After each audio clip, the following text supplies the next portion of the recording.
बिस्मिल्लाहिर्रहमानिर्रहीम अस्सलामु अलैकुम। मेरा नाम है अब्दुल्ला खलील और आप देख रहे हैं मेरा YouTube channel English Abdullah Khalil. अगर आप भी इंग्लिश बोलना चाहते हैं, इंग्लिश सीखना चाहते हैं, इंग्लिश समझना चाहते हैं तो अभी हमारे वीडियोस को लाइक करें एंड चैनल को सब्सक्राइब करें मजीद इस तरह वीडियोस के लिए। कल चूंकि हमने प्रीवियस टॉपिक में हमने कहा था कि हम टेंस कैसे कहते हैं, टेंस को हमने डिटेल से पढ़ा था कि टेंस का मतलब क्या है, टेंस का डिफिनीशन क्या है और हमारे पास टेंस के कितने स्टेजेस होते हैं हमारे पास, और हमारे पास ग्रामर में हमारे पास कितने टेंसेस है। उस सब का सीरीज हम आज स्टार्ट करेंगे। सबसे पहले चूंकि हमने कहा था कि हम किससे स्टार्ट करेंगे, प्रेजेंट से, तो आज हमने प्रेजेंट से स्टार्ट लिया है। पहला जो हमारे पास टॉपिक है वो है सिंपल प्रेजेंट टेंस। सबसे पहले हम इसका मीनिंग पढ़ेंगे कि इन तीन वर्ड्स का मीनिंग क्या है। सिंपल का मतलब है सादा, सिंपल क्या मतलब है, सादा। प्रेजेंट का क्या मतलब है, मौजूदा। और टेंस का क्या मतलब है, जमाना। यानी कि सादा मौजूद जमाने को हम क्या कहते हैं, सिंपल प्रेजेंट टेंस। मीनिंग ये हमारे पास क्या है, मीनिंग है सादा मौजूदा जमाने को हम क्या कहते हैं, simple present tense in simple words, right. इसके बाद हमारे पास आता है डिफिनीशन। अब हर यू टेंस, हर टेंस जो हम पढ़ेंगे, हर एक टेंस जो हम पढ़ेंगे उसमें तीन चीजें होते हैं, एक डिफिनीशन, एक स्ट्रक्चर्स और एक एग्जांपल्स। अंडरस्टैंड, ये तीन चीजें हमारे पास मस्ट होंगे इस टेंस में, राइट। तो सबसे पहले हमारे पास इसका डिफिनीशन हमारे पास क्या होगा। तो डिफिनीशन बहुत सिंपल है, मैं लिखता हूं कि it is a used to show an action that happens daily, regularly or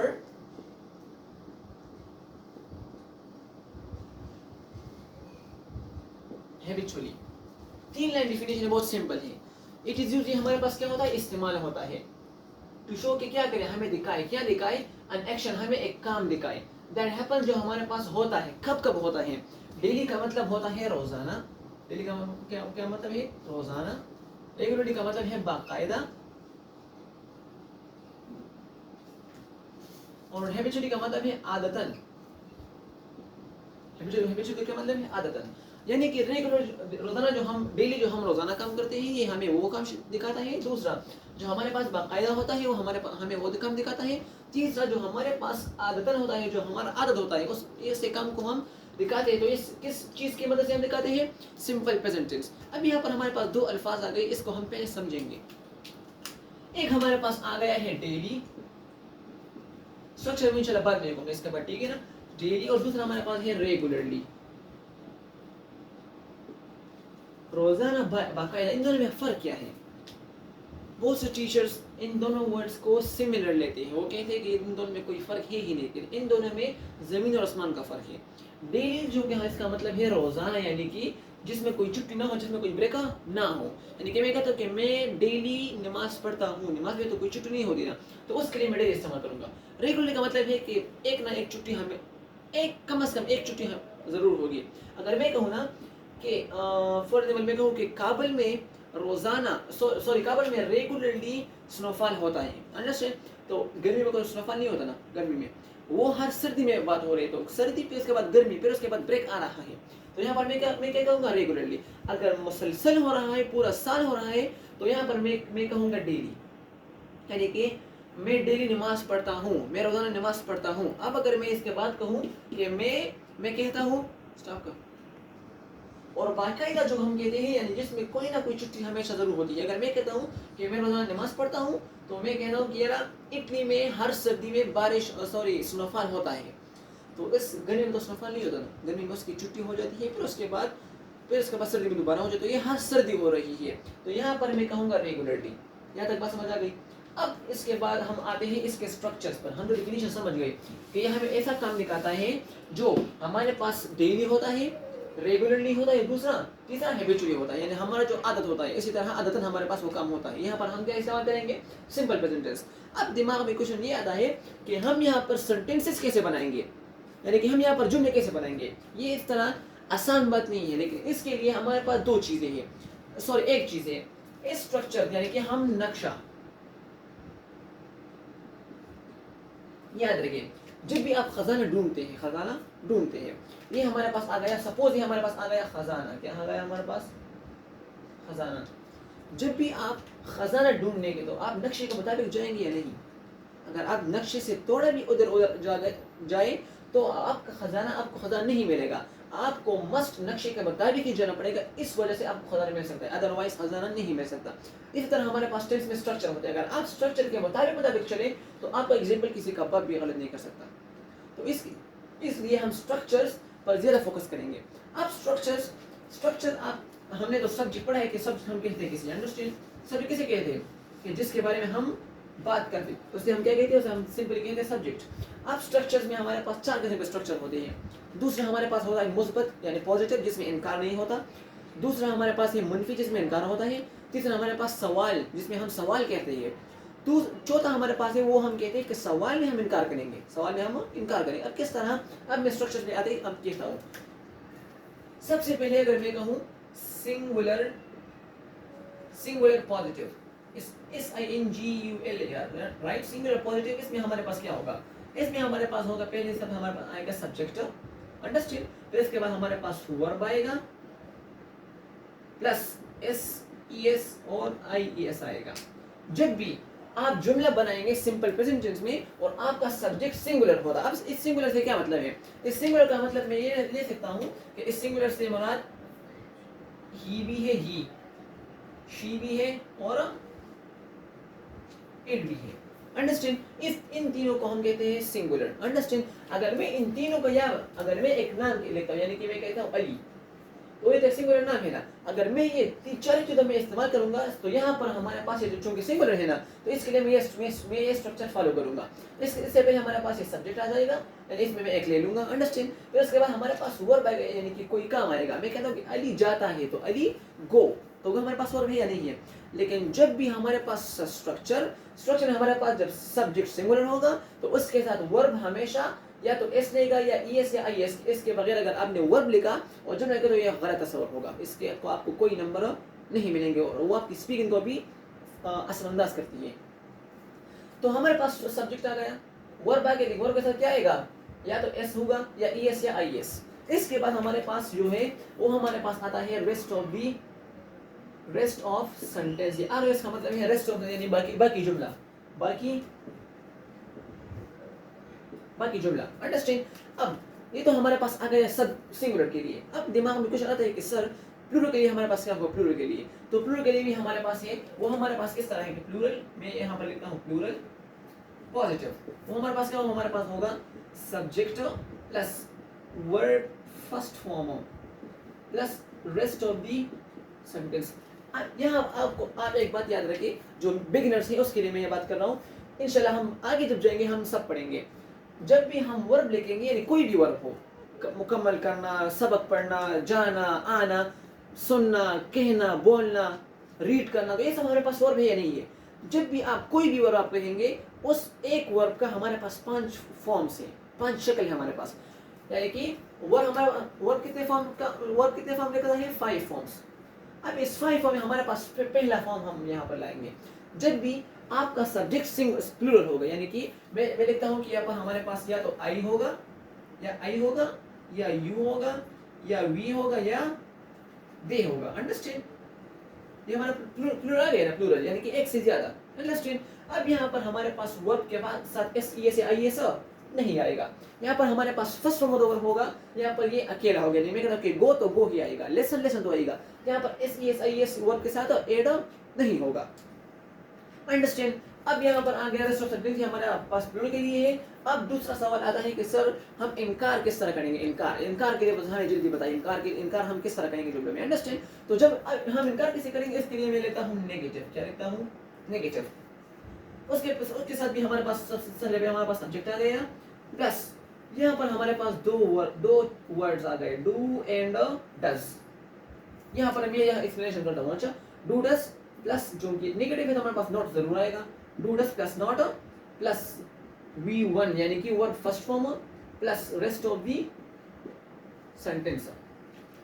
अब जरा यहाँ देखिए, जब भी हम डू इस्तेमाल करेंगे, डू हम किस तरह इस्तेमाल करेंगे? डू हम इस्तेमाल करेंगे प्लूरल के साथ। किसके साथ? प्लूरल के साथ। ये याद रखें, डू प्लूरल, डू के डू प्लूरल, ये फार्मूला हमारे पास आ गया, अंडरस्टैंड। इसके बाद हमारे पास आता है वो है डज। डज किसके साथ हम इस्तेमाल करेंगे? सिंगुलर, यानी कि does singular, does singular, does singular, does singular, इस तरह, अंडरस्टैंड। तो डू के साथ हम क्या, डू हम किसके साथ इस्तेमाल करेंगे? प्लूरल के साथ, डज सिंगुलर के साथ, क्लियर। अब यहाँ पर ये मसला भी हमारे पास हल हो गया। अब चौथा सवाल, हम सवाल किस तरह करेंगे, सवाल किस तरह करेंगे, इसको हम कहते हैं इंट्रोगेटिव, यानी साइन ऑफ इंटरोगेशन, राइट। तो अब चूंकि ये सवाल हम बनाएंगे इससे हम सवाल बनाएंगे, किस तरह बनाएंगे? अगर आप कहेंगे कि ये हमारे पास सब्जेक्ट आ गए, ये सर ने पहले नंबर पे इस्तेमाल किया है, ये सर ने दूसरे नंबर पे इस्तेमाल किया है, आप ये सर की तरतीब को आप जाएंगे, अंडरस्टैंड। अगर आपने कहा कि सर ने सब्जेक्ट पहले नंबर पे इस्तेमाल किया है और रूरल दूसरे नंबर पे इस्तेमाल किया, तो सवाल में मैं टीचर के खिलाफ जाऊंगा। किस तरह जाऊंगा? खिलाफ जाऊंगा। किस तरह खिलाफ जाऊंगा? मैं रूरल्स को पहले करूंगा और सब्जेक्ट को बाद में करूंगा, यानी कि हम इन दोनों के क्या करेंगे? जगह तब्दील करेंगे। जगह क्या करेंगे? तब्दील करेंगे। तो यहाँ पर हमारे पास डू डज आ गया, do does plus subject plus verb first form plus rest of the sentence plus question mark. अब यहाँ पर मैं एक बात कहना चाहता हूँ जो कि वो हमारे पास बहुत मस्ट है। वो क्या है हमारे पास? वो है साइन ऑफ इंटरोगेशन। अगर आपने ये साइन नहीं लगाया तो आपका ये सवाल तस्वर नहीं होगा, आपका ये जुमला गलत होगा। क्योंकि अब जब आप जुमला लिखते तो उसका एक नंबर होता है, लेकिन अब उस एक नंबर के जुमले में अगर आपने ये साइन नहीं लगाया तो आपका जुमला गलत होगा। आप चूंकि आपको ये आपने सिंगुलर को भी आपने जान लिया, प्लूरल को भी आपने जान लिया। अब हम सब्जेक्ट किसे कहते हैं? सब्जेक्ट हम कहते हैं जिसके बारे में हम बात करते हैं। तो सर हमारे पास क्या है? सब्जेक्ट। अब हम इस स्ट्रक्चर के मुताबिक हम जाएंगे और हम यहाँ पर एग्जाम्पल जुमले हम बनाएंगे। ये जुमले अगर हम इसके अकॉर्डिंग हम जाएंगे, हमारा जुमला कोई किसी का वर्ब भी गलत नहीं कर सकता। अब किस तरह? अब हम देखेंगे इस तरह। यहाँ पर आप देखिए, अच्छा सबसे मैं क्या लूँ? सब्जेक्ट आप मुझे पता है सिंगुलर, यानी मैं इट भी ले सकता हूँ, शी भी ले सकता हूँ, ही भी ले सकता हूँ और अली भी ले सकता हूँ। मैं लेता हूँ अली, मैं ही लेता हूँ। क्या लेता हूँ? ही। तो मैं लेता हूँ पॉजिटिव ली, सॉरी आओ अली लेता हूँ, अली, या ही लेता हूँ, ही। अली तो सिंपल है ना। ही हमारे पास सब्जेक्ट आ गया तो इस पर मैंने टिक मार दिया, अंडरस्टैंड। इसके बाद हमारे पास एक काम आएगा जिसमें सब्जेक्ट काम करता है, जिसमें सब्जेक्ट की बॉडी मूवमेंट करती है। मैं कहता हूँ कि अली प्ले, यानी कि खेलना। खेलना तो एक वर्ब है या नहीं है? तो मैं यहाँ पर लिखूंगा कि ही प्ले, वर्ब भी आ गया। लेकिन उधर हमने एक बात की थी कि हम वर्ब के साथ क्या लगाएंगे? या तो एस लगाएंगे या ईएस या आईएस। तो यहाँ पर हम यहाँ पर एक लगाएंगे और वो हमारे पास आएगा एस। ही प्लेज, ये हमारा पूरा टर्म ये भी हो गया। अब बाकी जुमला है, क्रिकेट खेलता है, फुटबॉल खेलता है, हॉकी खेलता है, जो भी लिखता है, जो भी खेलता है, उसके साथ हमारा कोई काम नहीं है। अब यहाँ पर आपकी मर्जी है, आप कुछ भी लगाना चाहते हैं। ही प्लेज क्रिकेट, मैंने क्रिकेट ले लिया। तो अब का जुमला यहाँ तक मुकम्मल तौर पर सही हो गया। अब ये किसी का बात भी गलत नहीं कर, तो ये हमारे पास आ गया पूरा जुमला। ये जुमला आपका किसी का बात भी गलत नहीं कर सकता। ये हमारे पास हो गया सिंगुलर में पॉजिटिव, चूंकि हमारे पास सब्जेक्ट सिंगुलर होगा। अब इसके बाद हम आते हैं सब्जेक्ट, चूंकि हमारे पास क्या होगा? प्लूरल होगा, लेकिन वो भी हमारे पास मुस्बत जुमला होगा, पॉजिटिव जुमला होगा। मैं लिखता हूँ दोबारा पॉजिटिव, अंडरस्टैंड। यहाँ पर मैं सब्जेक्ट लूंगा, लेकिन कौन सा सब्जेक्ट लूंगा? प्लूरल, यानी कि या तो मैं आई लूंगा या यू लूंगा या वी लूंगा या दे लूंगा। अब मैं यहाँ पर लेता हूँ यू। क्या लेता हूँ? मैंने यू ले ली, सब्जेक्ट में टिक मान ले, क्योंकि ये सब्जेक्ट मैंने नहीं ले लिया। इसके बाद मैं क्या करूँ? मैं वर्ब इस्तेमाल करूँगा। क्या इस्तेमाल करूँगा? मैं वर्ब लूंगा। एक काम जरा ज़हन में अप्लाई। मैं कहता हूँ कि प्ले तो हमने कर लिया, कुक यानी कि पकाना, अंडरस्टैंड। तो मैं लेता हूँ यू कुक, लेकिन यहाँ पर वर्ब के साथ एस या एस आई ऐसा नहीं आएगा। क्यों नहीं आएगा? क्योंकि सब्जेक्ट हमारे पास क्या है? सब्जेक्ट हमारे पास है प्लूरल, हमारे पास सब्जेक्ट है। तो जब सब्जेक्ट प्लूरल होता है तो हम वहाँ पर वर्ब के साथ कुछ नहीं लगाएंगे। होप यहाँ आपको थोड़ा तो समझ आ चुका होगा। तो यू कुक ये भी हो गया। अब बाकी जुमला है यार कुछ भी है, इसके हमारा कोई काम नहीं है। You cook meal, you cook sorry I say you cook rice, आप चावल पकाते हैं, यू कुक राइस। तो इस यहाँ तक हमारे पास जो जुमला है वो हमारे पास मुकम्मल तौर पर सही हो रहा है, मुकम्मल तौर पर सही हो रहा है। अब इसके बाद हम आते हैं कि हम यहाँ पर इनकार कैसे करेंगे। इनकार यानी कि हम किसी को नो में जवाब किस तरह देंगे। सिंपल प्रेजेंट टेंस में अगर मैं कहता हूँ कि यार ये बच्चा ये काम नहीं करता, मैं ये काम नहीं करता, तो यहाँ पर तो ना आता है, तो ये ना और जब हम यहाँ पर किस तरह लगाएंगे। तो इसके बाद हमारे पास आता है वो हमारे पास अब हम आएंगे कि हम यहाँ पर इनकार किस तरह करेंगे। तो सबसे पहले हम यहाँ पर लेंगे सब्जेक्ट। अब हम सब्जेक्ट कोई भी ले सकते हैं, सिंगुलर लेते हैं, प्लूरल लेते हैं, यहाँ उसका पता हमें यहाँ पर लगेगा। अगर हम सिंगुलर लेते हैं तो हम क्या इस्तेमाल करेंगे, यहाँ पर डज इस्तेमाल करेंगे। हम लेंगे प्लूरल तो यहाँ पर हम क्या इस्तेमाल करेंगे, डू इस्तेमाल करेंगे। अंडरस्टैंड। तो अगर मैं यहाँ पर इस्तेमाल करता हूँ, सब्जेक्ट में हमारे पास क्या इस्तेमाल, मैं इस्तेमाल करता हूँ वी, तो शाबाश, मैं यहाँ पर क्या लूंगा, डू या लूंगा, डज लूंगा। हाँ शाबाश, सोचो क्या लूंगा, वी डू लूंगा। क्या लूंगा, डू। क्यों, क्योंकि हमारे पास वी, हमारे पास प्लूरल है, प्लूरल का हम क्या इस्तेमाल करते हैं, डू इस्तेमाल करते हैं। तो वी डू हमारे पास आएगा। क्योंकि हमारे पास ये इनकार वाला जुमला है तो यहाँ पर हम क्या इस्तेमाल करेंगे, not. We do not. Verb first हम क्या इस्तेमाल करेंगे, वी डू नॉट। कोई भी वर्ब आप ले सकते हैं। We do not cook, cook तो हमने एक बार दे दिया। So we do not complete, we do not complete, ये हमारे पास आ गया कंप्लीट। अब यहाँ पर हमारे पास है, क्योंकि हमारे पास वर्ब फर्स्ट फॉर्म है तो यहाँ पर हम कोई एस नहीं लगाएंगे। तो ये बाकी रेस्ट ऑफ संडे बाकी जुमला है। यहाँ पर मैं कहता हूँ complete class work, homework, assignment, understand, project, तो कुछ भी लिख सकते हैं आप। सो मैं लिखता हूँ we do not complete homework. मैं यहाँ पर क्या ले लिया, होमवर्क ले लिया। डन हो गया जी। अब इसके बाद मैं लूंगा सवाल। अब हम सवाल किस तरह करेंगे, सवाल जो कि मैंने आपको पहले भी बताया है कि हम यहाँ पर सब्जेक्ट को हम दूसरे नंबर पर लेंगे और जरूरत का हम किस नंबर पर लेंगे, पहले नंबर पर। अंडरस्टैंड। तो यहाँ पर मैं लेता हूँ सवाल, हम यहाँ पर लेते हैं सवाल हमारे पास सबसे पहले मैं लेता हूँ डू। क्या लेता हूँ, डू। या मैं लेता हूँ डज। अब डज हम किसके साथ इस्तेमाल करते हैं, डज हम इस्तेमाल करते हैं सिंगुलर के साथ। और हमारे पास सिंगुलर क्या है, हमारे पास सिंगुलर है या तो ही है या शी है या इट है या ये एक सिंगल नाम है। तो मैं यहाँ पर लेता हूँ डज शी, ये भी ले लिया, ये भी ले। इसके बाद हमारे पास नंबर है वर्ब का। मैं क्या ले लूँ, आपके ध्यान में क्या रहा है, मैं क्या लूँ, मैं लेता हूँ कंप्लीट भी हो गया, कुक भी हो गया, प्ले भी हो गया। मैं इसके बाद लेता हूँ फिनिश। क्या लेता हूँ, डज शी फिनिश। फिनिश भी खत्म करना, ये भी हमारे पास एक वर्ब है। So does she finish. अब मैं यहाँ पर क्या लूँ, does she finish class work. क्या लेता हूँ, क्लास वर्क। तो ये हमारे पास, अब आपके ध्यान में क्या रहे, जुमला हमारे पास सही है या गलत है। अब आपके ध्यान में आए कि जुमला सामने सही लिखा है तो ये हमारे पास दे सकती है गलत। क्यों, क्योंकि यहाँ पर मैंने क्या नहीं लिखा है, साइन ऑफ इंटरोगेशन। अगर आपने ये नहीं लगाया तो आपका पूरा जुमला गलत तस्वर होगा, आपका जुमला सवाल तस्वर कभी नहीं होगा। क्योंकि हमारे पास जो सवाल का इंतखाबी डिसीजन है हमारे पास क्या, हमारे पास एक साइन ऑफ इंटरोगेशन। अगर आपने ये नहीं लिया तो आपका जुमला पूरा गलत तस्वर होगा। होप यहाँ तक आपको समझ आ रही होगी। तो आप इस स्ट्रक्चर पर आप प्रैक्टिस करें। अंडरस्टैंड। स्ट्रक्चर को आप देखिए, आप अपने एग्जांपल्स बनाएं। ठीक हो गया। अब इसके बाद हमारे पास सेकंड पोर्शन आता है। वो हमारे पास पूरा आता है एक्शन के बारे में। एक्शन और एक्शन हमारे पास होता है तो हमारे पास सब वर्क का होता है। अब ज़हन में ये सवाल आ रहा है कि सर अगर जुमले में एक्शन नहीं होगा तो हम क्या करेंगे, एक्शन नहीं होगा, कोई काम नहीं होगा। अगर मैं कहता हूँ कि यार मैं खुश हूँ, तो ये भी एक मौजूदा ज़माना है ना, मौजूदा, लेकिन यहाँ पर मैं कोई काम नहीं कर रहा। मैं एक क्लास में हूँ, मैं क्लास में, मैं तो कोई काम नहीं कर रहा, लेकिन ये हमारा मौजूदा ज़माना है या नहीं है। मैं बीमार हूँ, ये अभी 3 बज रहे हैं, अभी 3 बजे है, तो यहाँ पर तो टाइम तो कोई काम नहीं करते, या ना तो मैं काम करता हूँ, लेकिन ये तो हमारे पास मौजूदा ज़माना है या नहीं है ना। तो यहाँ पर अब हम क्या करेंगे, ये हमारे पास में सवाल आता है। तो यहाँ पर अब मैं ये सॉल्व करता हूँ, मैं ये बैठाता हूँ। अच्छा, सो मैं यहाँ पर एक जुमला लिखता हूँ, एक जुमला, यहाँ पर मैं एक ब्रैकेट भी लगाता हूँ, ब्रैकेट। मैं यहाँ पर लिखता हूँ कि it is simple present tense, यानी SPT is also used to show present state existence and time. ये हमारे पास इस्तेमाल है कि हमें क्या दिखाए, हमें दिखाए मौजूदा हालत, हमें दिखाए मौजूदा, हमें मौजूदगी दिखाए और हमारा टाइम दिखाए मौजूदा। तो यहाँ पर हम क्या इस्तेमाल करें, यहाँ पर हम इस्तेमाल करते हैं here we